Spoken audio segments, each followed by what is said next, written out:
Hi, this is Humboldt Harvey, and this is Step 10 from the 12 and 12. Continue to take personal inventory, and when we were wrong, promptly admitted it. As we work the first 9 steps, we prepare ourselves for the adventure of a new life. But when we approach Step 10, we commence to put our AA way of living to practical use, day by day, in fair weather or foul. Then comes the acid test. Can we stay sober, keep an emotional balance, and live to good purpose under all conditions? A continuous look at our assets and liabilities and a real desire to learn and grow by this means are necessities for us. We alcoholics have learned this the hard way.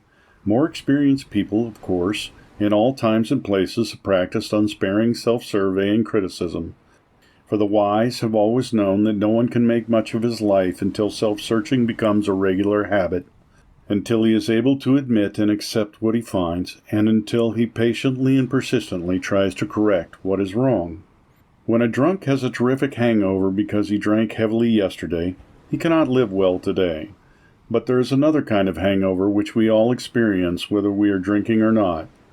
That is the emotional hangover, the direct result of yesterday's and sometimes today's excesses of negative emotion, anger, fear, jealousy, and the like. If we would live serenely today and tomorrow, we certainly need to eliminate these hangovers. This doesn't mean we need to wander morbidly around in the past. It requires an admission and correction of errors now. Our inventory enables us to settle with the past.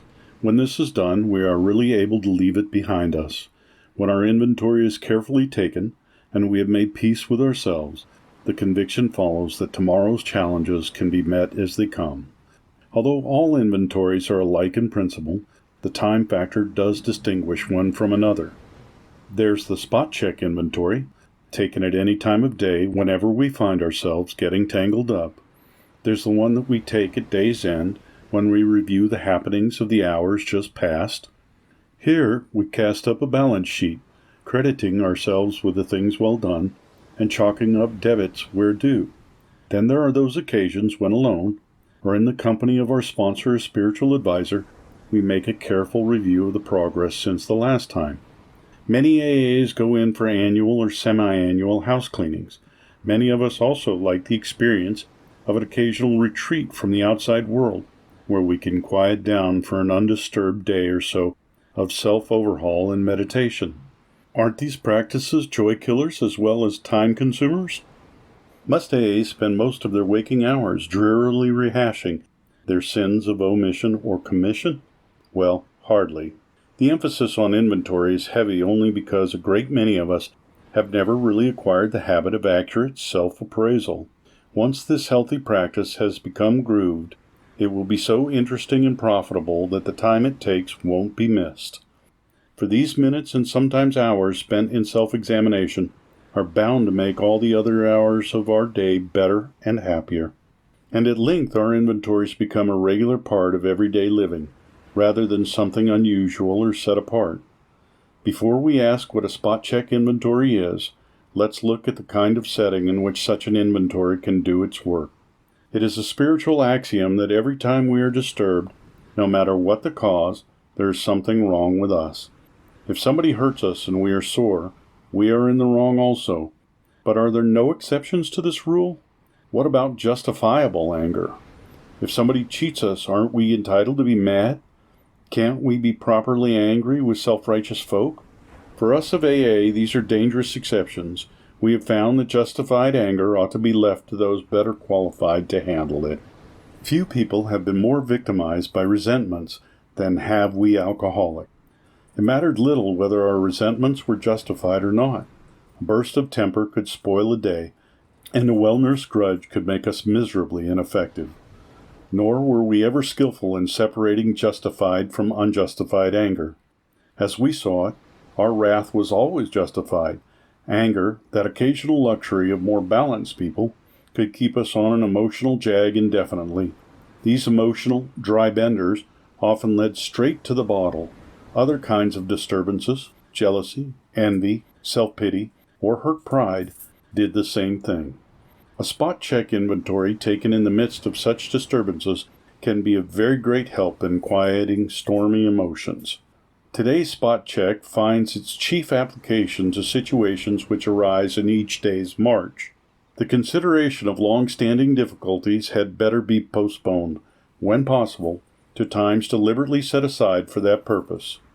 The quick inventory is aimed at our daily ups and downs, especially those where people or new events throw us off balance and tempt us to make mistakes. In all these situations, we need self-restraint, honest analysis of what is involved, a willingness to admit when the fault is ours, and an equal willingness to forgive when the fault is elsewhere. We need not be discouraged when we fall into the error of our old ways, for these disciplines are not easy. We shall look for progress, not for perfection. Our first objective will be the development of self-restraint. This carries a top priority rating. When we speak or act hastily or rashly, the ability to be fair-minded and tolerant evaporates on the spot. One unkind tirade or one willful snap judgment can ruin our relation with another person for a whole day or maybe a whole year. Nothing pays off like restraint of tongue and pen. We must avoid quick-tempered criticism and furious, power-driven argument. The same goes for sulking or silent scorn. These are emotional booby traps baited with pride and vengefulness. Our first job is to sidestep the traps. When we are tempted by the bait, we should train ourselves to step back and think, for we can neither think nor act to good purpose until the habit of self-restraint has become automatic. Disagreeable or unexpected problems are not the only ones that call for self-control. We must be quite as careful when we begin to achieve some measure of importance and material success. For no people have ever loved personal triumphs more than we have loved them. We drank of success as of a wine which could never fail to make us feel elated. When temporary good fortune came our way, we indulged ourselves in fantasies of still greater victories over people and circumstances. Thus blinded by prideful self-confidence, we were apt to play the big shot. Of course, people turned away from us, bored or hurt. Now that we're in AA and sober and winning back the esteem of our friends and business associates, we find that we still need to exercise special vigilance. As an insurance against big shotism, we can often check ourselves by remembering that we are today sober only by the grace of God, and that any success we may be having is far more His success than ours. Finally, we begin to see that all people, including ourselves, are to some extent emotionally ill, as well as frequently wrong, and then we approach true tolerance and see what real love for our fellows actually means. It will become more and more evident as we go forward that it is pointless to become angry or to get hurt by people who, like us, are suffering from the pains of growing up. Such a radical change in our outlook will take time, maybe a lot of time.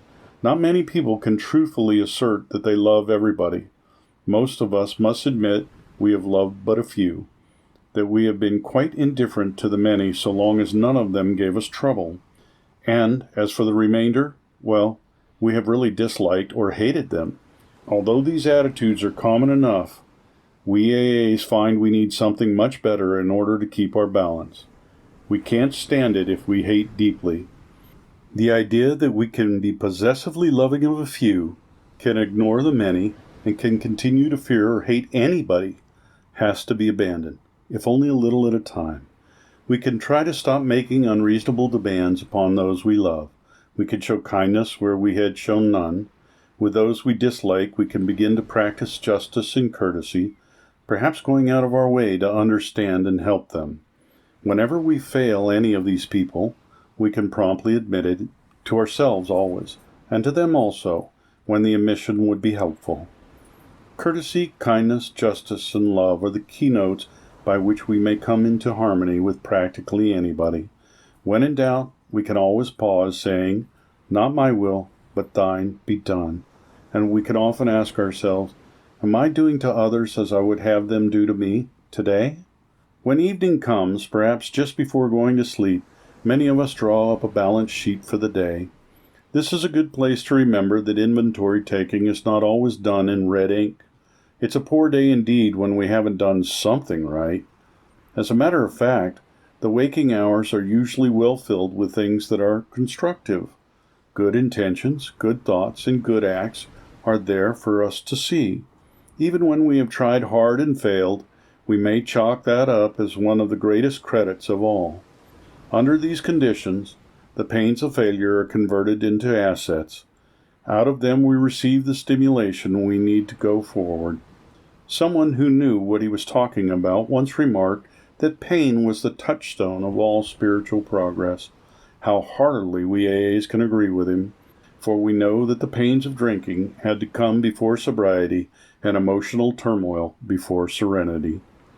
As we glance down the debit side of the day's ledger, we should carefully examine our motives in each thought or act that appears to be wrong. In most cases, our motives won't be hard to see and understand. When prideful, angry, jealous, anxious, or fearful, we acted accordingly, and that was that. Here we need only recognize that we did act or think badly, try to visualize how we might have done better, and resolve with God's help to carry these lessons over into tomorrow, making, of course, any amends still neglected.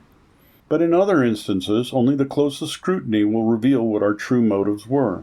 There are cases where our ancient enemy, rationalization, has stepped in and has justified conduct which was really wrong. The temptation here is to imagine that we had good motives and reasons when we really didn't. We constructively criticize someone who needed it, when our real motive was to win a useless argument. Or the person concerned not being present, we thought we were helping others to understand him, when in actuality our true motive was to feel superior by pulling him down. We sometimes hurt those we love because they need to be taught a lesson, when we really want to punish. We were depressed and complained we felt bad, when in fact we were mainly asking for sympathy and attention.